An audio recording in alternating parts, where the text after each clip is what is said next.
Fala, meus queridos alunos da disciplina de contratos. E aí, pessoal, tudo bem com vocês? Como é que vocês estão nessa quarentena? Permanecem isolados? Eu espero que sim, saindo só para questões emergenciais. Vimos que já iniciaram algumas atividades no comércio, já houve algumas atividades, alguns meios que, através do plano de reabertura, teve autorização, seja autorização estadual ou até mesmo a municipal, e diante disso vamos aguardar até que o ensino superior obtenha também essa autorização. Evidentemente que a gente tem que levar em consideração toda a cautela e receio possível para esse momento que nós estamos vivendo, tá bom? Mas enquanto isso, permanecemos aqui com nossa aula remota e eu me coloco à disposição sempre para vocês têm todos os meus contatos, já tenho contato estabelecido com alguns dos nossos alunos, com outros nem tanto, mas eu espero que todos permaneçam com esse contato comigo, beleza? Combinado? E bom, vamos lá, vamos iniciar nossa aula de número 21, que estudaremos contratos em espécie, e hoje o objeto do contrato de hoje, o contrato em espécie que nós vamos estudar hoje, é um contrato bem importante, pessoal, é o contrato de locação de coisas. Bom, meus queridos alunos, hoje o contrato que estudaremos na aula remota de número 21 é um dos mais utilizados no nosso cotidiano de nossas relações. De fato, a locação ela está presente desde os momentos em que nós nos preocupamos com nossa moradia, para aqueles que têm casa alugada, para quem já tem casa própria, excelente, parabéns, mas infelizmente não é realidade no nosso país. A gente tem muitas pessoas ainda que têm a sua casa alugada e que por conta disso é necessário que assine este contratinho aqui. Nós temos também para aquelas pessoas que têm a preocupação ali com o seu momento de lazer, nós temos que já é prática aqui na nossa região, locar casa em praia, locar casa em uma cidade um tanto quanto distante ali no período de final de ano, no período de carnaval principalmente, muita gente sai daqui da nossa cidade e vai alugar uma casa na praia. E o que a gente vê também é esse contrato. Quem faz também a locação de veículos, o que é comum, também utiliza desse contrato. E também naquele momento de descontração, que a gente vai ali no final de semana, loca um caiaque para ficar brincando, também estamos diante de um contrato de locação. Ali aquele caiaque para você fazer a sua atividade física no Rio São Francisco, para tirar sua foto ali no pôr do sol, para ir para a Ilha do Fogo, quem gosta também. E também um contrato que a gente vai ver, talvez vocês venham no final do curso de vocês, que é a locação de roupa de festa. Algumas pessoas vão locar roupa de festa para baile de formatura. Eu espero que todos consigam realizar esse sonho e que vocês loquem uma roupa e vocês também vão estar diante deste tipo de contrato aqui. Enfim, puderam perceber como ele está presente no nosso dia a dia, como é algo muito comum essa modalidade contratual. Então, vamos lá, vamos iniciar nossa aula de hoje, nossa aula de número 21, contratos em espécie, contrato de locação. Bom, num instituto de locação romana, nós tínhamos, na verdade, uma tríade. Quando ele surgiu, lá no direito romano, o contrato de locação ele era dividido em três partes, em três modalidades, que era a locação de coisa, que recebia a denominação de locatio conductio reum ou locatium res. Res, que em latim é coisa, então a locação de coisas. Ou a gente tinha esse segundo ponto dessa tríade, que era a locação de serviço, que é a locatio conductio operum ou locatium operum. E nós tínhamos também o terceiro ponto da tríade, que era a locação de obra, locatio conductio operus ou a locatio operus. Ou seja, eram estabelecidos 3 tipos de locação. Primeiro, que era essa locação de coisas que tinha como objeto o uso e o gozo de um bem infungível. Nesse segundo ponto, que era essa locação de serviços, nós tínhamos como conteúdo a prestação de um serviço com interesse econômico. Já no terceiro ponto, que era a locação de obras, nós tínhamos como conteúdo a execução de uma obra ou até mesmo de um trabalho em si. Mas na aula de hoje, nós não iremos estudar essa tríade, nós não iremos ver esses 3 pontos, alocação de coisas, locação de serviços, locação de obra. A gente vai estudar hoje de acordo com o nosso código atual. Afinal, desde o Código de 1916, a locação de obra ela passou a ter um outro nome, a ter uma outra denominação, que é chamada hoje em dia de empreitada, e tem as suas regras próprias, as suas regras específicas, seus pontos específicos. E também a locação de serviços, que com o advento do Código Civil de 2002, ela passou a ser chamada contrato de prestação de serviço, que também tem as suas regras próprias, as suas peculiaridades e os seus pontos que merecem também igual atenção ao contrato de empreitada. Assim, o que restou para o nosso objeto de estudo hoje é a locação de coisas.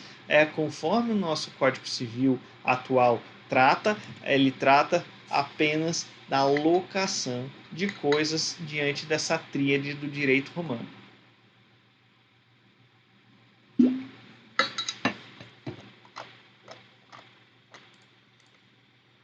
Bom, e vamos então iniciar, passando essa parte introdutória. Agora a gente pode iniciar o nosso primeiro ponto. E o primeiro ponto que eu trago para vocês é a questão do conceito e da natureza jurídica do contrato de locação.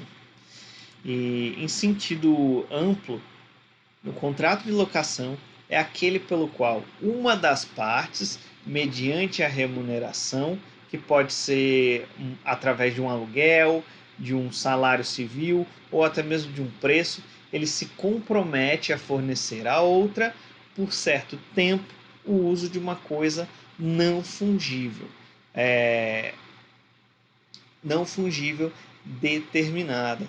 Mas o que eu posso destacar para vocês, até mesmo utilizando o artigo 565, que prevê de forma bem interessante, abrangendo o suficiente para a gente ter uma base normativa fundamental para que a gente compreenda esse instituto. Então, bora dar uma olhadinha nesse artigo. Artigo 565. Na alocação de coisas, uma das partes se obriga a ceder à outra, por tempo determinado ou não, o uso e gozo de coisa não fungível mediante certa contribuição.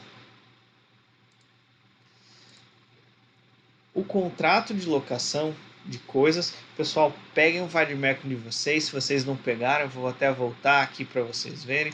Pausem esse vídeo nesse momento, vá pegar o vade-mecum, vá pegar a sua canetinha preferida, sua canetinha marca-texto, aquela de cor pastel lá que você comprou, porque está na moda agora as cores pastéis de marca-texto. Então pegue ela, vamos gastar essa canetinha, depois comprar outra. E o primeiro artigo que eu quero que vocês marquem é esse daí.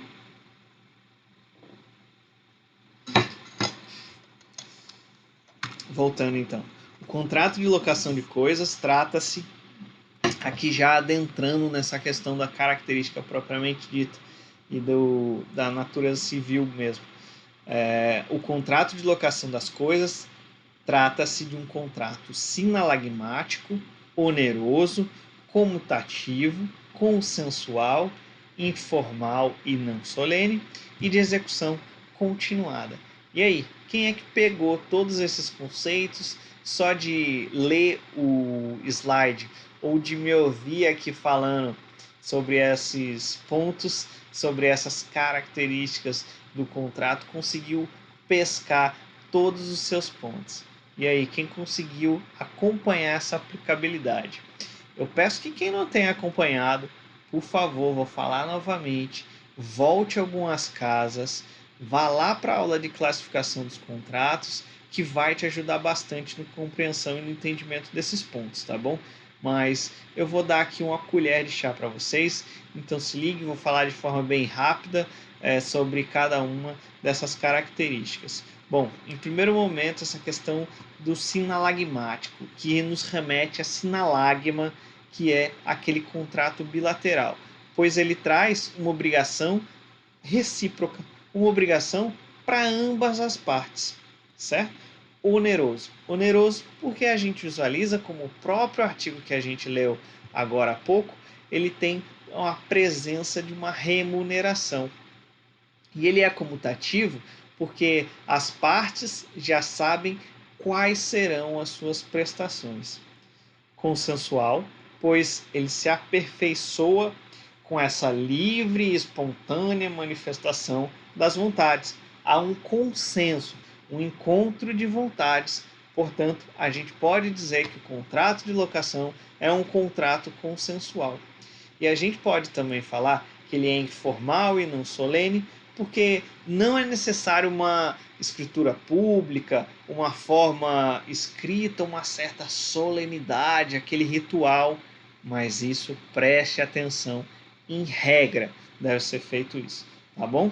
A gente tem algumas exceções que devem ser formais e que devem ser solenes, certo? Mas em regra ele é dessa forma informal e não solene. E por fim, a última característica que eu trouxe aqui para vocês é a respeito da execução continuada.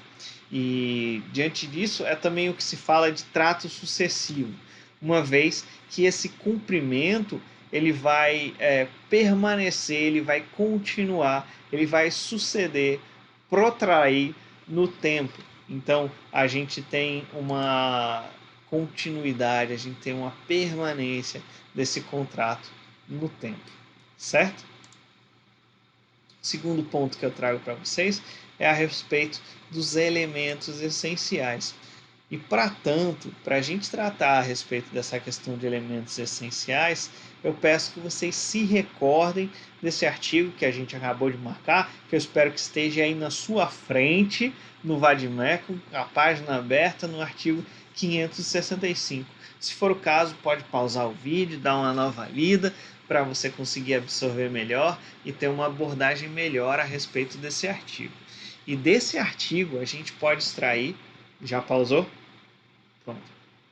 Acho que já leu, então vamos voltar, vamos continuar diante da sua leitura. A gente pode extrair 3 elementos essenciais que eu posso destacar aqui para vocês e que merecem uma atenção maior, que é o tempo, a coisa e a retribuição. Vou repetir: tempo, coisa e retribuição. Bom, a respeito de tempo, vamos iniciar, vou falar um pouquinho de cada uma delas, para que a gente possa ter essa questão dos elementos essenciais com a maior propriedade. Primeiro elemento essencial, o tempo. Bom, o contrato de locação ele é essencialmente temporário. Assim sendo, mesmo quando não haja essa pactuação, essa explicitação da duração do contrato, as partes elas terão a avença sempre como algo finito. Isso mesmo, sempre com algo que tenha o seu prazo inicial, o seu marco inicial e o seu marco final. Não há contratos de locação infinito. E a gente pode dizer até que não pode ser considerado como algo vitalício. Deve essa locação ela sempre ter um prazo determinado.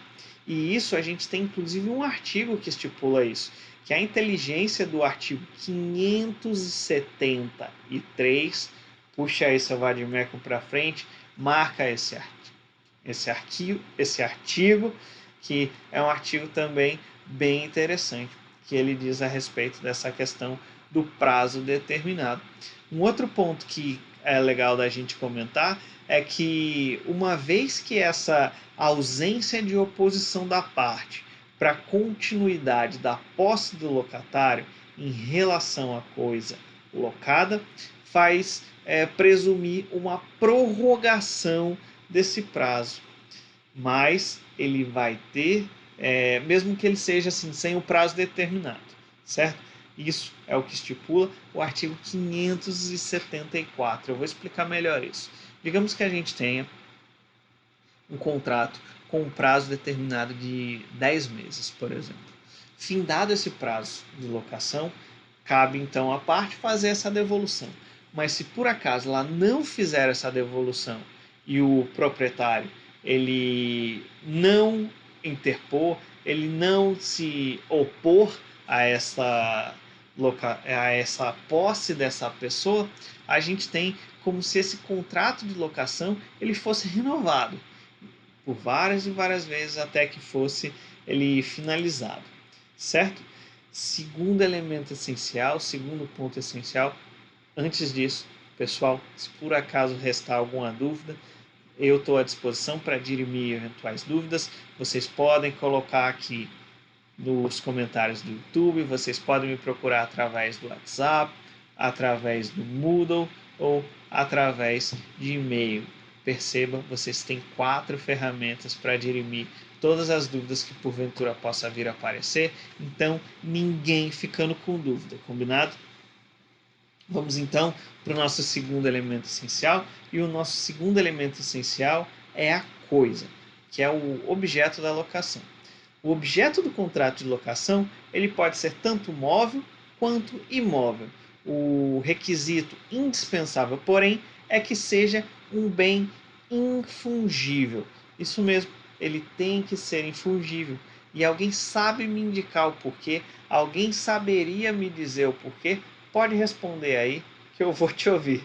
Não se preocupe, ninguém vai te mal interpretar se você estiver falando com o computador. Qualquer coisa fala que o professor pediu para responder em voz alta. Pois é, meus alunos. Bem, meus queridos alunos, se por acaso alguém respondeu, muito obrigado, eu fico contente com isso, mas se você não sabe, vamos lá. E é bem simples essa resposta. Tem que ser algo infungível, ou seja, insubstituível, pois não é possível a gente imaginar que uma locação de bens eles possam vir a ser trocados por outros de mesma espécie, por ser próprio dessa locação o retorno desse bem ao locador. Então, se você locou esse bem tem que ser devolvido, ele não pode ser substituído por um outro. Por isso é que a gente tem como objeto, como coisa do nosso contrato de locação, um bem que seja imóvel ou móvel, desde que ele seja infungível, insubstituível. E, diante disso, vamos para o nosso terceiro elemento essencial, vamos para o nosso terceiro ponto de debate aqui nesse momento, e é a retribuição. Retribuição nada mais é do que o preço dessa locação. Bom, como terceiro elemento fundamental e particular desse contrato de locação, nós temos a retribuição. E essa retribuição ela deve ser feita como contrapartida dessa disposição dessa coisa que é locada. Locação é um contrato oneroso, essencialmente oneroso, como a gente falou agora há pouco. Agora há pouco a gente falou isso. E tal retribuição, ela pode ser chamada, como eu falei no início da aula, de preço, aluguel, renda. A gente tem diversas denominações a respeito deste ponto. E ela deve ser estabelecida diretamente pelas partes, no exercício dessa autonomia, desta vontade. Não tem que ter nenhum eventual vício quanto a essa vontade. Vimos que o contrato ele tem que ser consensual também. E um outro ponto que é interessante da gente comentar é que esta questão da retribuição, ela pode ser fixada mediante o arbitramento de um ato administrativo ou judicial, ou ainda imposto por um ato governamental. Alguém consegue imaginar essa situação? É fácil, vocês andam com isso. Já andaram, né? Na verdade, não é tão simples hoje em dia, mas é a questão dos táxis. O táxi ele é através de um ato imposto por uma vontade governamental. E a gente tem também os prédios urbanos que têm ali a sua locação e a fixação de um valor, e esse valor também é através de um ato governamental. Vamos para o nosso próximo tópico. E o nosso próximo tópico é a aquisição da coisa locada por terceiro. Bom, essa é uma importantíssima questão que diz respeito a esses efeitos de alienação dessa coisa locada. Enquanto pendente o contrato sobre o tema, sobre essa questão de locação e haja uma eventual alienação dessa coisa locada por um terceiro, nós temos uma disposição também legal, que é o artigo 576 do nosso Código Civil, que trata desta matéria. E aqui está ele, bem grandinho, mas vamos lá, vamos fazer uma lida, porque ele é bem importante. Bom, se a coisa for alienada durante a locação, o adquirente não ficará obrigado a respeitar o contrato, se nele não for consignada a cláusula de sua vigência no caso de alienação e não constar o registro. Parágrafo 1º. O registro a que se refere esse artigo será no de títulos e documentos do domicílio do locador, quando a coisa for móvel, e será no registro de imóveis, na respectiva circunscrição, quando for imóvel. Já no parágrafo 2º, tem o seguinte posicionamento. Em se tratando de imóvel, e ainda no caso em que o locador não esteja obrigado a respeitar o contrato, não poderá ele despedir o locatário, se não observado o prazo de 90 dias desta notificação. Bom, o contrato de locação, ele ordinariamente somente vincula essas partes que eventualmente são contratantes. E por isso, aquele que adquire essa coisa por ato inter vivos não está obrigado a respeitar esse contrato, podendo requerer a posse dessa coisa imediatamente, conforme a gente pôde verificar no artigo que a gente acabou de fazer a leitura. E isso ocorre porque o locador ele fica obrigado a indenizar o locatário esses eventuais prejuízos sofridos, uma vez que se obrigou por um prazo certo que não terá sido atingido por esse ato de sua responsabilidade. E a lei prevê a possibilidade de se dar eficácia a esse contrato quanto terceiro, mediante o registro no título de documentos e domicílios do locador. Se se tratar de um bem móvel, deve ser feito através deste registro de títulos e documentos do domicílio do locador. Já se for um bem imóvel, aí cabe o registro de imóveis.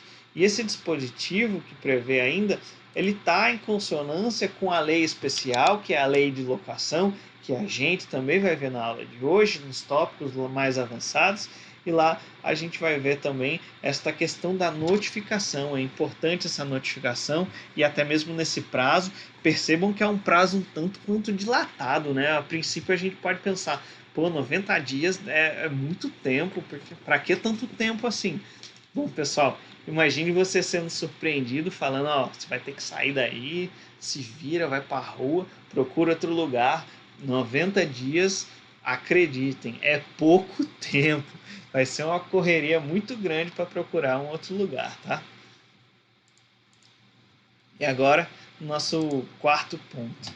Antes disso, deixa eu beber uma água, que a garganta já está ficando seca.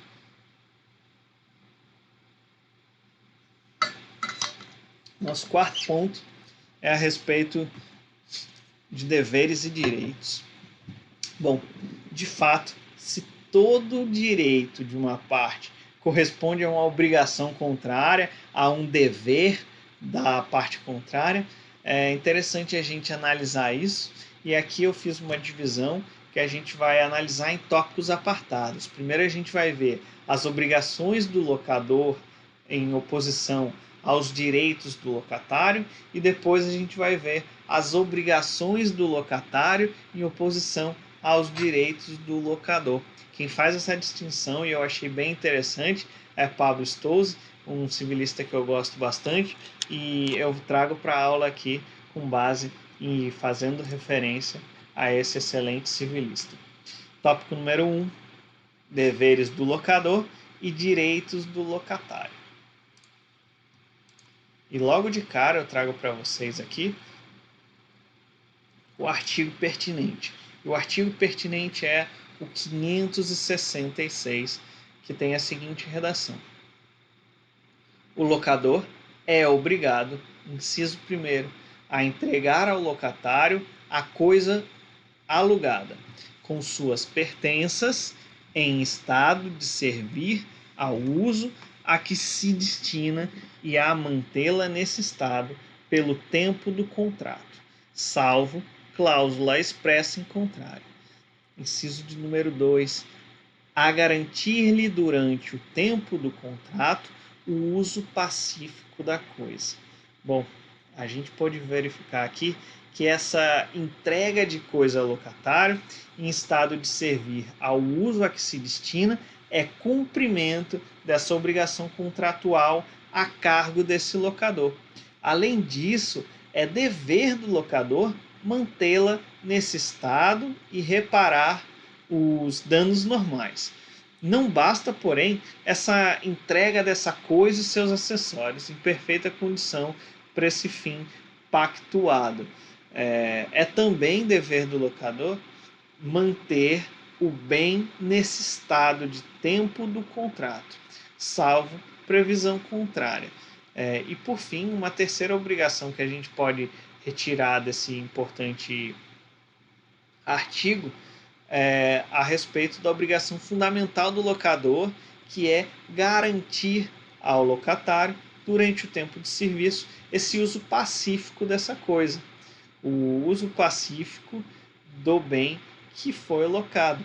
E, de fato, se essa propriedade da coisa locada pelo possuidor não é um requisito indispensável para essa celebração de contrato de locação, indubitavelmente essa posse mansa e pacífica é somente razoável admitir uma transferência da prerrogativa de uso se não há questionamentos quanto a esta condição. E a respeito dessa questão de uso pacífico da coisa contra esses atos que porventura possam ser feitos, ele é tanto de atos contra o próprio quanto de terceiros. E obriga-se a esse locador a indenizar também o locatário as benfeitorias necessárias. E essas benfeitorias que são obrigatórias ser indenizadas são tanto as necessárias quanto as úteis, a que tiver sido, desde que ela tenha sido feita também com base em consentimento do locatário. E quanto às benfeitorias voluptuárias, ela não é obrigada a fazer essa indenização. Somente se for autorizado por ele, se ele aprovar, e caso não seja indenizado, pode fazer essa retenção, esse levantamento, desde que não prejudique e não estrague a propriedade em si. E agora a gente pode avançar para o nosso segundo tópico, que é o tópico de deveres do locatário em oposição aos direitos do locador. E com base nisso, que a gente vai utilizar como referência é o artigo 569. Puxa o seu vademecum aí, anota esses artigos que são importantes, esses artigos que eu for citando para vocês. Eu destaquei os artigos de maior relevância e eu espero que vocês estejam pontuando aí. E esse é mais um que merece destaque, uma pontuação, uma bolinha, um grifo, o que você preferir. Apenas destaque no vademecum seu. E nesse artigo diz o seguinte: o locatário é obrigado, inciso 1º, a servir-se da coisa alugada para os usos convencionados ou presumidos, conforme a natureza dela e a circunstância, bem como tratá-la com o mesmo cuidado como se sua fosse. E esse é o grande X da questão, pessoal. Quando esse locatário está com essa coisa, ele tem que tratar como se dele fosse. Ele tem que ter todo o cuidado, todo o zelo, toda a proteção necessária que se uma propriedade dele fosse. Se ele tratasse, se ele tiver essa premissa básica com ele, certamente ele não vai incorrer nenhum prejuízo para essa propriedade e, obviamente, nenhum sacrifício patrimonial para ele. Inciso 2º. A pagar pontualmente o aluguel nos prazos ajustados e na falta de ajuste, segundo o costume do local. 3º. A levar ao conhecimento do locador as turbações de terceiros que se pretendam fundadas em direito. 4º. A restituir a coisa, fim da locação, no estado em que a recebeu, salvo as deteriorações naturais desse uso regular. E para isso, pessoal, eu vou fazer, na verdade, um resgate. Teve um colega de vocês, um aluno de vocês, que me perguntou na primeira semana, eu acho que ele estava com um contrato de locação na família fazendo, e o que ele estava querendo fazer, ele queria assegurar que ele recebesse essa propriedade da mesma forma com que ele entregou. Ele estava até com um certo receio de fazer essa locação, porque o apartamento ele era novo, ele tinha acabado de receber, tinha feito a pintura ali recentemente, estava bonitinho. Aí o que eu instruí ele é justamente para ele ler esse artigo, também coloquei os artigos da lei de locação pertinente, e o que eu falei é isso. E como que a gente assegura o estado do imóvel? E o estado do imóvel ele é assegurado, talvez quem já tenha visto algum contrato de locação já deve ter visto essa figura, que é a figura da vistoria. A vistoria ela é o seguinte, vai um perito ou um corretor ou uma pessoa avalizada para realizar esse tipo de procedimento. E lá ele vai verificar o estado de todo o bem. No caso que a gente está trazendo aqui como exemplo do apartamento, ele vai verificar todo esse apartamento. Ele vai entrar em todos os quartos, ele vai documentar, ele vai falar qual é a cor, qual é a especificação, se tem móvel, qual é a cor do móvel, como que é o móvel, quantas prateleiras, quantas gavetas, enfim. Quanto mais detalhista e real for essa vistoria, melhor. Melhor por quê? Porque vai conseguir descrever o bem com uma propriedade melhor, para que possa ser verificado quando for restituído esse bem, se foi feito da mesma forma. O que a gente vê é o seguinte, é feito essa vistoria, descrição resumida, detalhada e criteriosa, e também é anexado fotos. Isso mesmo, é anexado fotos para que possa comprovar esse laudo. Depois, a pessoa que está realizando essa locação, ele vai receber essa vistoria e vai fazer a checagem. Ele faz uma espécie de checklist. Ele vai até, por exemplo, quarto do casal. E lá vai estar escrito a cor da tinta, ele vai verificar, estando ok, ele dá um certo ali. Verifica o móvel, quantas gavetas tem, quantas prateleiras, se tem ar-condicionado, se tem ventilador, se tem lâmpada, enfim, tudo. Ele vai verificar o checklist. Havendo qualquer discordância, ele vai apresentar isso para a imobiliária, ele vai apresentar isso para esse locador e lá vai ser feita a oposição dele, que diante disso, ele comprovando, é só anexar uma foto e vai ser feita uma necessária alteração nesse laudo de vistoria. Beleza? Esclarecido? Vamos dar seguimento então. Agora eu queria falar um pouco para vocês a respeito de benfeitoria e direito de retenção. Bom, isso é um tópico bem interessante, é um tópico que enseja bastante discussão, a gente vê várias questões a respeito disso. E aqui, meus queridos alunos, nesse tópico interessante de nossa aula de remota de número 21, carece a gente fazer alguns breves comentários a respeito dessa questão de indenização por benfeitorias na coisa locada. E a gente parte de um ponto inicial básico, sendo essa locação desse contrato de duração, que é algo perfeitamente natural e esperado, que no uso cotidiano desse imóvel,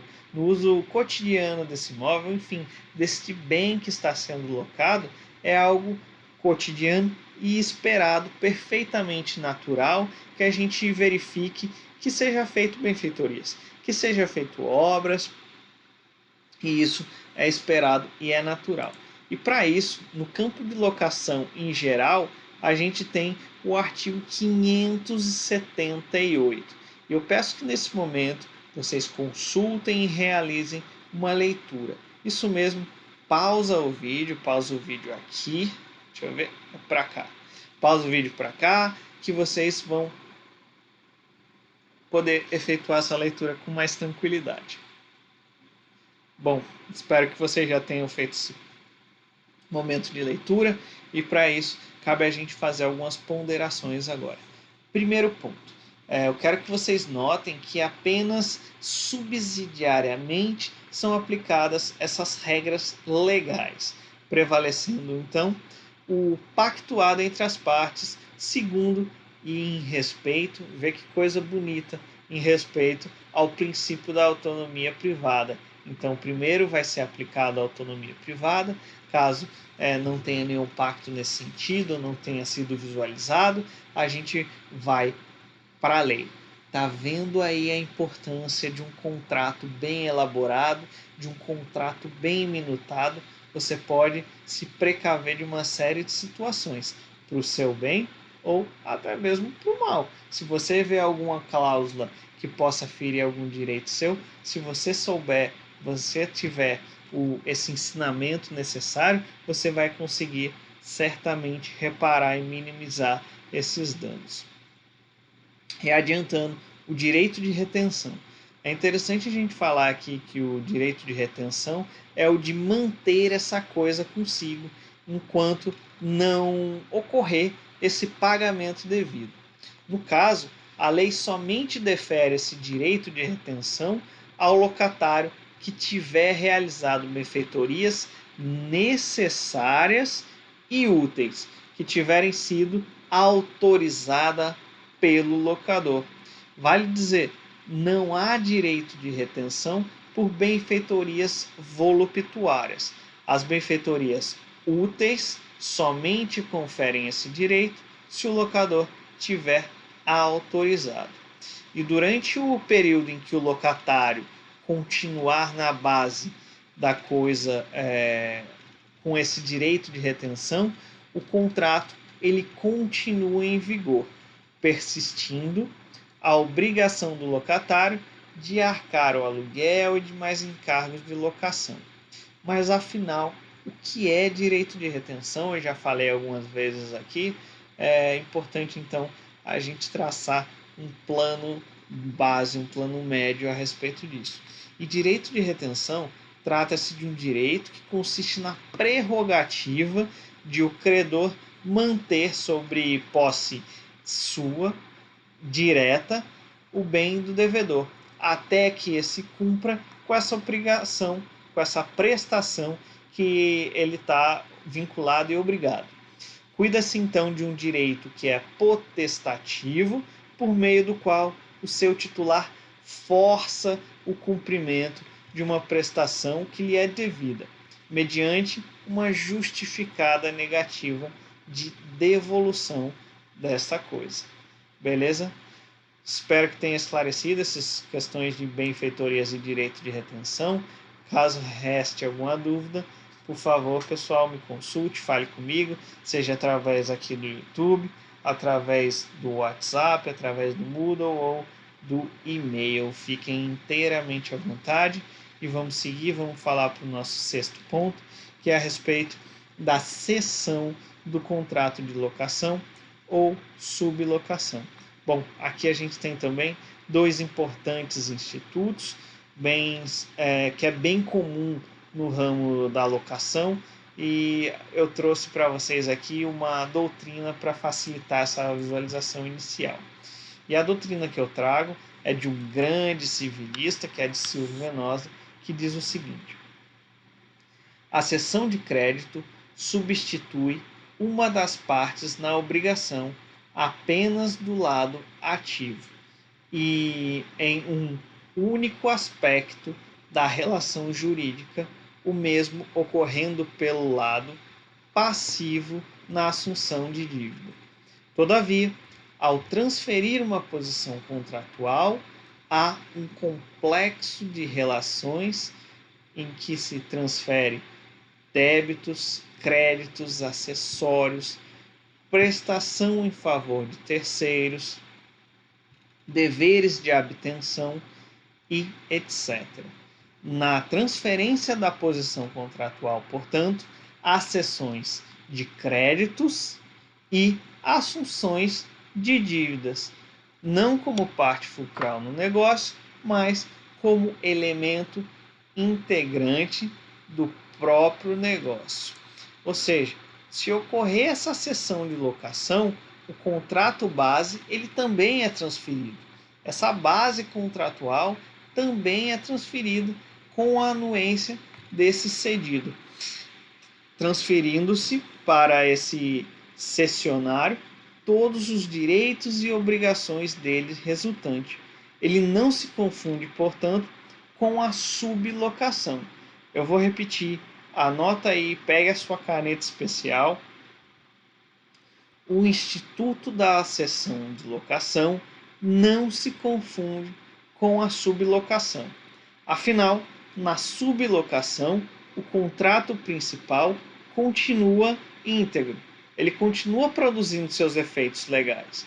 Em que pese tal circunstância, o locatário ele cede temporariamente em um outro contrato de locação e esse bem que é locado de forma total ou parcial para uma outra pessoa, assumindo diante dela essa posição de sublocador.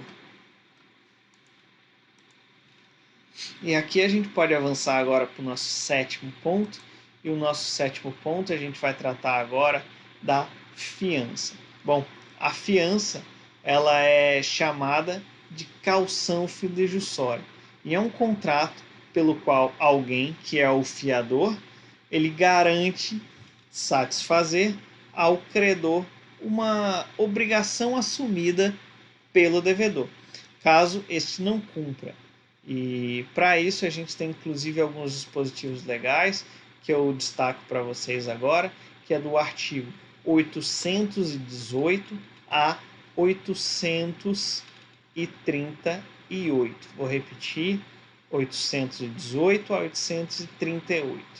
Ou seja, esse fiador ele assume pessoalmente uma dívida de terceiro frente a esse credor. E tal contrato ele é de natureza unilateral, gratuita, consensual, comutativa e é exigido em lei que seja feito através de uma forma gratuita. Tá certo, meus queridos alunos? Ficou claro para vocês essa questão da fiança? É algo que a gente vê bastante no nosso ordenamento. A gente vê até de certa forma, todo mundo eu acredito que já pelo menos deve ter ouvido falar dessa palavra. E o que a gente vê na verdade é que o fiador ele não é o devedor solitário, em regra, ele é subsidiário, pois ele tem a seu favor esse benefício de ordem. É o que a gente vê.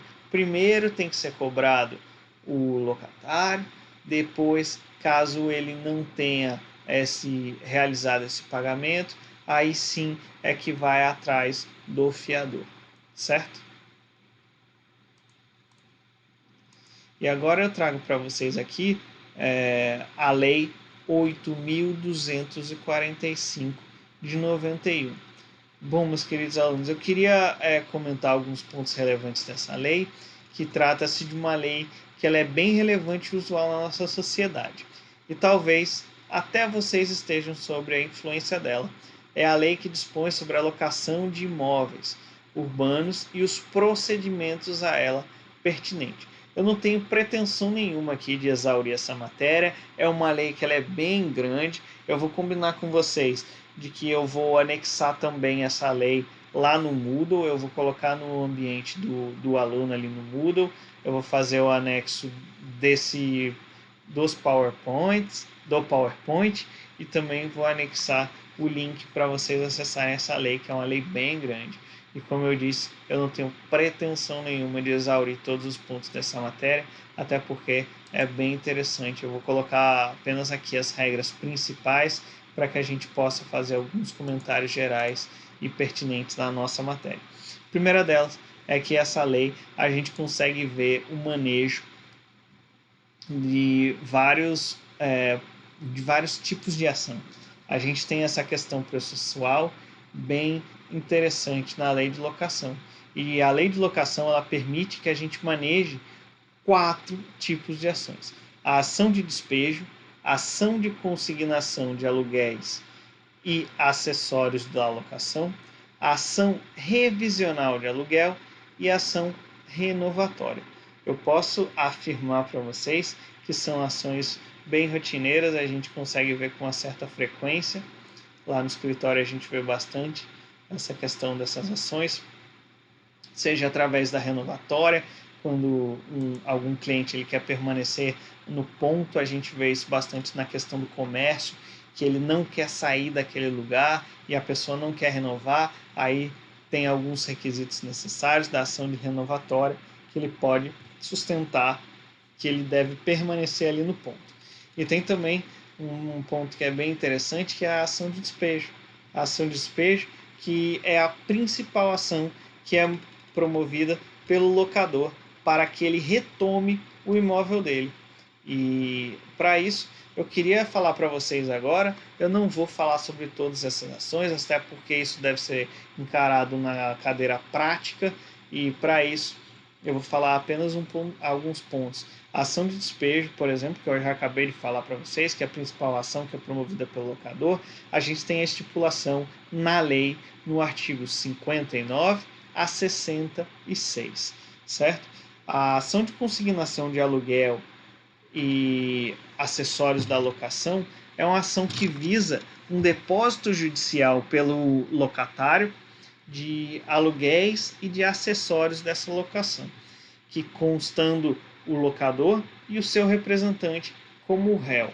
Ela é uma ação que tem um rito especial próprio e é estipulada ali, é prevista no artigo 67 da lei 67. A ação revisional ela é uma ação que é prevista no artigo 68 a 70 da lei. Prevê a lei algumas questões, alguns pontos que faz com que essa hipótese de não renovação prevê que essa questão de quando houver uma renovação, quando não chegar a um ponto de acordo, de fatores externos, eles podem vir a discutir essa questão de renovação. E o último ponto que eu trago para vocês é a ação renovatória. A ação renovatória, que tem a previsão no artigo 51 a 53 e 71 a 75.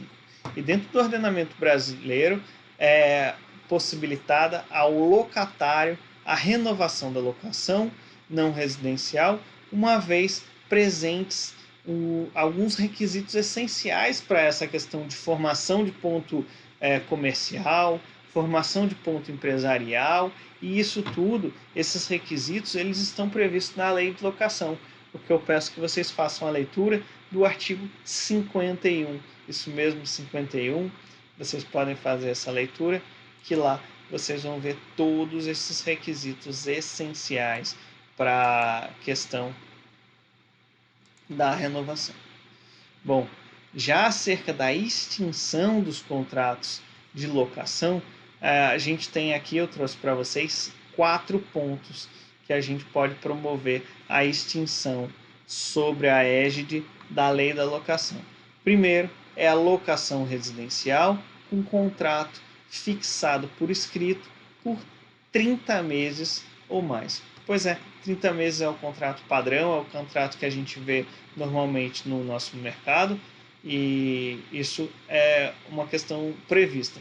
E, evidentemente, se for previsto 30 meses e com o atingimento desses 30 meses, você pode fazer, então, a extinção do contrato. É interessante a gente levar em consideração que o contrato ele pode ser fixado por 30 meses. No entanto, é sempre bom observar se há uma cláusula. A cláusula que prevê que depois de 12 meses do contrato de locação residencial possa haver essa eventual rescisão contratual livre e desembargada de qualquer multa.